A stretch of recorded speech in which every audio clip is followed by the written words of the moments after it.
Hello बच्चों, जैसा कि आप सभी जानते हैं कि मैं हूं मनीष दुबे और आज हम लोग पढ़ेंगे कुछ थियोरेटिकल क्वेश्चन सॉल्युबिलिटी पे और हेनरी लॉ पे।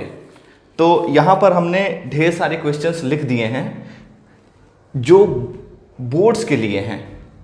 तो इससे आप अपने बोर्ड्स के क्वेश्चन तो कर ही लेंगे, साथ ही में आपको अपना जो कॉन्सेप्ट है उसको बिल्ड अप करने में मदद मिलेगी।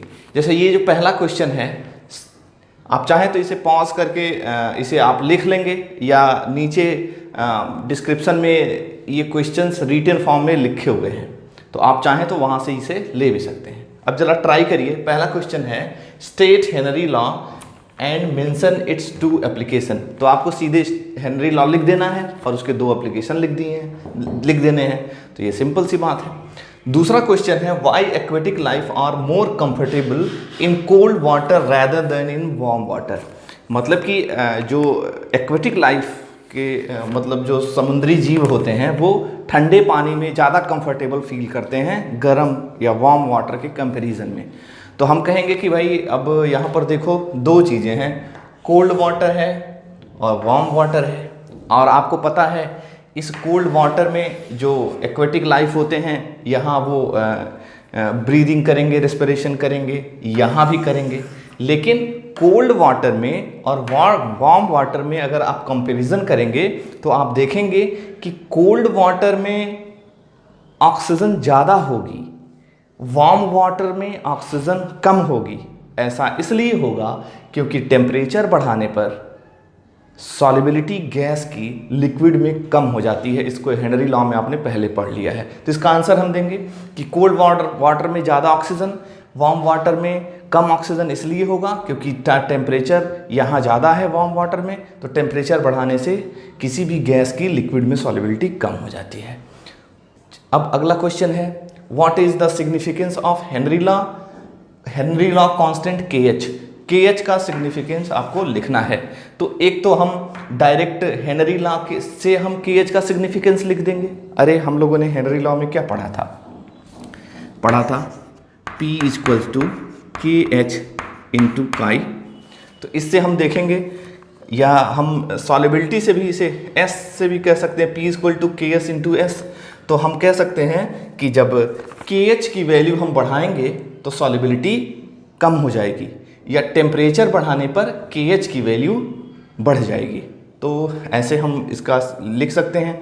पिछले वाले जो नोट्स है उसमें भी आप अपना देख सकते हैं। और चलिए अगला क्वेश्चन है why do gases always tend to be less soluble. अरे भाई पिछले वाले वीडियो में जो क्वेश्चन नंबर 3 है इसको अलग से हेडिंग डाल के बताया गया है कि what is the significance of KH। ये सीधे वहीं से क्वेश्चन पूछ दिया गया है। तो आप बताएंगे कि अगर हम KH बढ़ाएंगे तो सॉल्युबिलिटी कम हो जाएगी, या टेम्परेचर बढ़ाएंगे तो KH की वैल्यू कम हो जाएगी। टेम्परेचर बढ़ाने से KH की वैल्यू बढ़ जाएगी। Why do gases always tend to be less soluble as temperature is raised. तो इसका आंसर हम कैसे लिखेंगे कि आखिर टेम्परेचर बढ़ाने से सॉल्युबिलिटी क्यों। तो इसका आंसर दो तरीके से दे सकते हैं।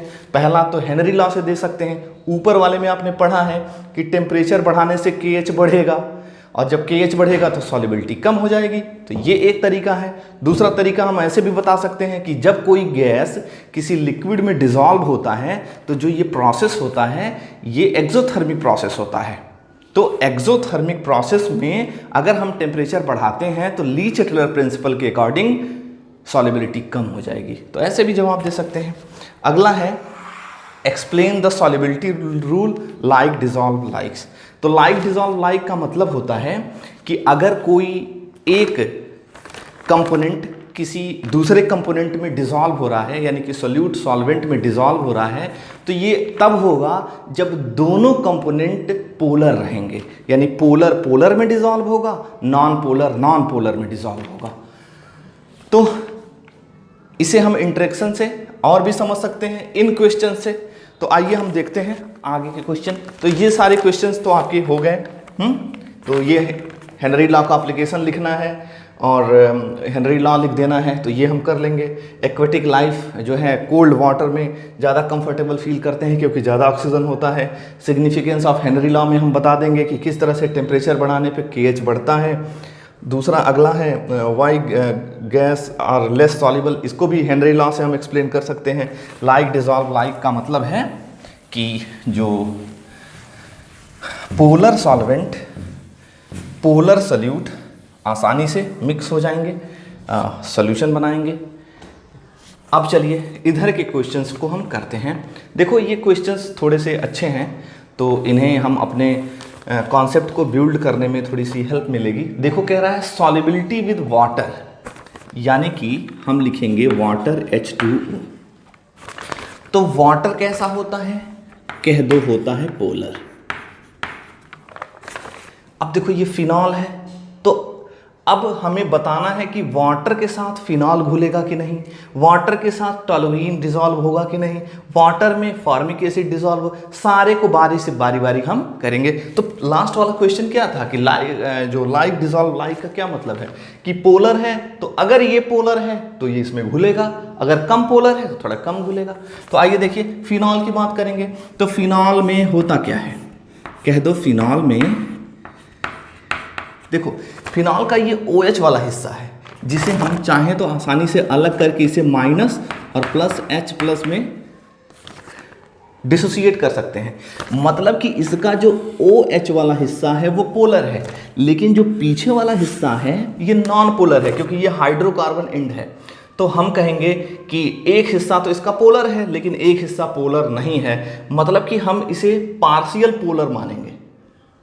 तो हम कहेंगे कि जो फिनॉल है वो वाटर में कंप्लीटली या बहुत हाईली सॉल्युबल नहीं होगा, ये पार्शियली सॉल्युबल होगा। तो यहाँ फिनॉल कैसा होगा, पार्शियली सॉल्युबल होगा। ओके, क्योंकि ये पूरी तरह से तो है नहीं, दोनों हिस्सा तो पोलर है नहीं, एक ही हिस्सा पोलर है। अब चलिए दूसरा है टॉलुइन। तो टॉलुइन में आपको पता है कि ये बिल्कुल पूरी तरह से नॉन पोलर होता है। तो हम कहेंगे कि H2O कैसा है, कह दो H2O तो पोलर है। टॉलुइन कैसा है, टॉलुइन हाइड्रोकार्बन, तो हम कहेंगे कि हाइड्रोकार्बन है और ये पूरी तरह से नॉन पोलर है। तो अब आपने क्या पढ़ा था कि जब ये पोलर है ये भी पोलर है, दोनों पोलर अगर हैं तभी ये डिसॉल्व होंगे। तो हम कहेंगे ये पोलर ये नॉन पोलर तो डिसॉल्व नहीं होगा, तो टॉलुइन क्या होगा, इनसॉल्युबल हो जाएगा, इनसॉल्युबल हो जाएगा। फॉर्मिक एसिड में क्या होगा, कह दो फॉर्मिक एसिड जो है वो पोलर होता है। कैसे पोलर होता है, कह दो कि इसमें एसिडिक हाइड्रोजन पाया जाता है। कैसे, HCOOH, इसको हम डिसोसिएट करेंगे तो H प्लस में और HCOO माइनस में होगा, यानी कि साफ साफ है ये पोलर है। तो ये कैसा होगा, हाईली सॉल्युबल, यानी कि ये पार्शियली सॉल्युबल, ये insoluble, phenol partially soluble, toluene insoluble और formic acid completely soluble. Chloroform, हालांकि हाइड्रोजन बॉन्डिंग पाई जाती है लेकिन ये नॉन पोलर होने की वजह से ये इनसॉल्युबल होगा। इथाइलिन ग्लाइकॉल, अब देखिए बहुत सारे न्यूमेरिकल्स आपने लगाए हैं पिछले वाले सॉल्युबिलिटी वाले में, जिसमें उसमें साफ साफ कहा गया था कि इथाइलिन ग्लाइकॉल को वाटर में डिसॉल्व किया गया तो ये ऐसे है तो वो करिए, ऐसा न्यूमेरिकल्स तमाम थे। तो आपको है ये भी पोलर है, इथाइलिन पोलर होगा, है ना। तो आप चाहें तो इसका स्ट्रक्चर बनाकर इसका फार्मूला भी देख सकते हैं, न्यूमेरिकल्स आपने लगाए हैं। फिर क्या है, इथाइलिन ग्लाइकॉल। अगला क्या है, कह दो अगला है पेंटेनॉल। तो पेंटेनॉल में क्या है, इसमें भी वही फिनॉल और पेंटेनॉल में सिमिलरिटी है, क्योंकि फिनॉल में एक हाइड्रोकार्बन एंड था, दूसरे साइड में OH था। वही हाल यहाँ पर भी है, देखो CH3 CH2 CH2 CH2 और OH, यही है पेंटेनॉल 2 to 4। एक और कार्बन बढ़ा देते हैं, ये तो ये है हमारा हाइड्रोकार्बन हिस्सा और ये है हमारा पोलर हिस्सा। तो एक तरफ पोलर है एक तरफ, तो ऐसी सिचुएशन में जो केस यहाँ था वही यहाँ भी होगा। ये भी पार्शियली सॉल्युबल था, ये भी पार्शियली सॉल्युबल है। तो हम कहेंगे phenol partially soluble, toluene insoluble, formic acid completely soluble, chloroform insoluble, ethylene glycol completely soluble या हाईली सॉल्युबल, पेंटेनॉल भी पार्शियली सॉल्युबल बिकॉज की OH वाला हिस्सा इसका डिसोसिएट हो जाता है। तो ये हो गया हमारा क्वेश्चन नंबर 6। अगला है based on solute solvent interaction arrange the following in the increasing order of solubility. Increase of order of solubility in an octane. तो अभी हम लोगों ने वाटर को बारी बारी से डिसॉल्व किया था इन चीज़ों में, इस बार हमें एन ऑक्टेन को डिसॉल्व करना है। तो हमने वहाँ पर डिसॉल्व किया था तो पहले ही कंसीडर कर लिया था कि जो हमारा वाटर है कि वो पोलर है कि नॉन पोलर है। तो यहाँ पर हमें एन ऑक्टेन को पहले कंसीडर कर लेना है कि वो पोलर है कि नॉन पोलर है।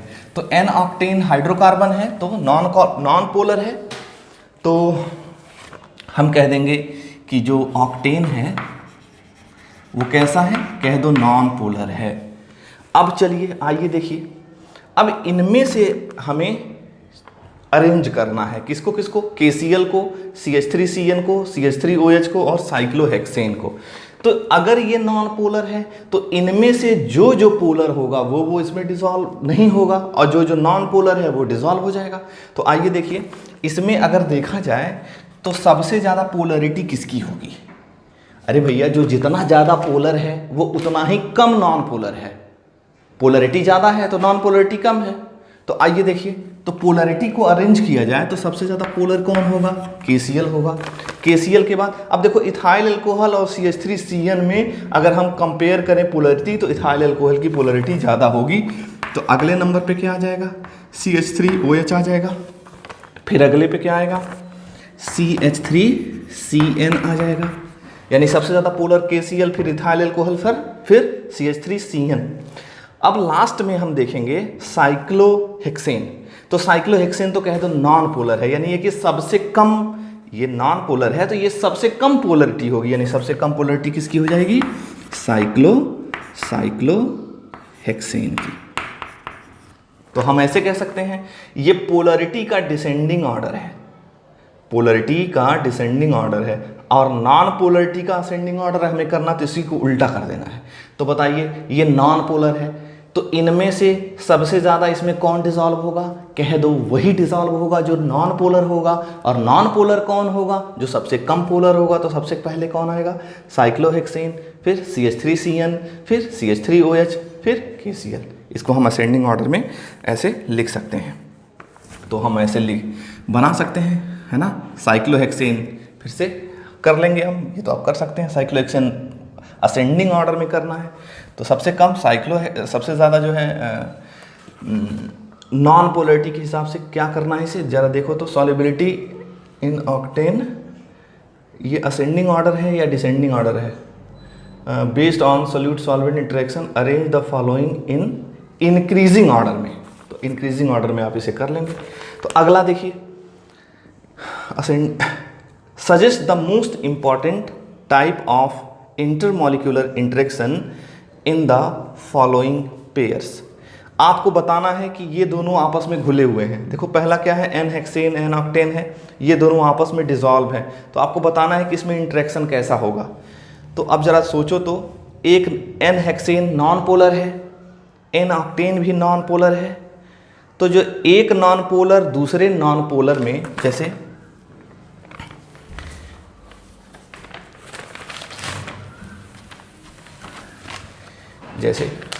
मान लो ये सोल्यूट का एक पार्टिकल है और एक सॉल्वेंट का पार्टिकल है, इन दोनों के बीच में इंटरेक्शन होगा। जब ये दोनों घुल जाएंगे आपस में तो इनके बीच में इंटरेक्शन होगा। तो इनका इंटरेक्शन इनके नेचर पे डिपेंड करेगा। अगर ये नॉन पोलर है, ये नॉन पोलर है, तब इनके बीच में कैसा इंटरेक्शन होगा?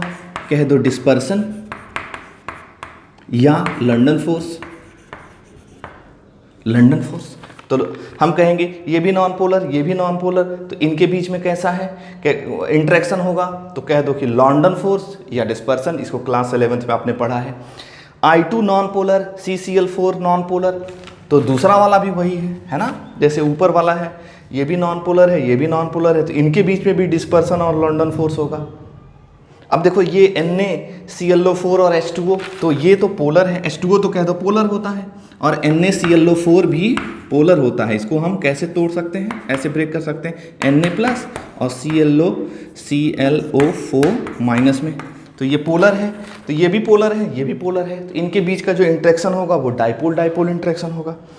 अब देखो इथाइल अल्कोहल भी पोलर है, एसीटोन भी पोलर है, तो इनके बीच का जो इंटरेक्शन होगा वैसे ही होगा डाइपोल डाइपोल इंटरेक्शन। देखो एसीटोन नाइट्राइल CH3CN और एसीटोन ये दोनों हैं, CH3CN और एसीटोन ये दोनों ही पोलर हैं, तो इनके बीच में भी डाइपोल डाइपोल इंटरेक्शन होगा। वाटर और एल्कोहल में अब थोड़ा सोचो तो, वाटर कह दो पोलर होता है और एल्कोहल जो होता है कह दो, इसमें तो नाम तो लिया नहीं है एल्कोहल, क्योंकि अभी थोड़ी देर पहले आपने पेंटेनॉल लिया था 5 कार्बन, तो आपने कहा था कि एक हिस्सा OH वाला हिस्सा जो होता है वो पोलर होता है, जब दूसरा वाला हिस्सा जो होगा वो हाइड्रोकार्बन इंड से है तो वो कम जो है पोलर होगा, तो इसको आपने पार्शियली सॉल्युबल बताया था। लेकिन यहाँ पर एल्कोहल में किसी का नाम नहीं दिया है, वो ये नहीं कह रहा है कि वो पेंटेनॉल है कि इथाइल एल्कोहल है, तो हम एल्कोहल का मतलब जनरली इथाइल एल्कोहल मान के चलेंगे या मिथाइल एल्कोहल छोटे मेंबर्स मान के चलेंगे। तो अगर हम छोटे मेंबर्स मान के चलेंगे तो कह देंगे कि ये हाईली सॉल्युबल होता है वाटर में एल्कोहल, क्योंकि ये एक तो ये पोलर है, ऊपर से इसके अंदर हाइड्रोजन बॉन्डिंग भी पाई जाती है। तो ये रहे कुछ क्वेश्चंस जो आपके सॉल्युबिलिटी और हेनरी लॉज पे रहे, इनसे बोर्ड में बहुत क्वेश्चंस आते हैं, तो इन क्वेश्चंस को आप ढंग से कर लीजिएगा। और अगला जो हम लोग का क्लास है वो है हेनरी लॉ के और सॉल्युबिलिटी के न्यूमेरिकल क्वेश्चन, तो इसके बाद आप उसे देखिएगा, उसका लिंक नीचे दे दिया जाएगा। ओके, आई थिंक ये क्लास आपको अच्छे से आपने इसे समझ लिया है। Thank you.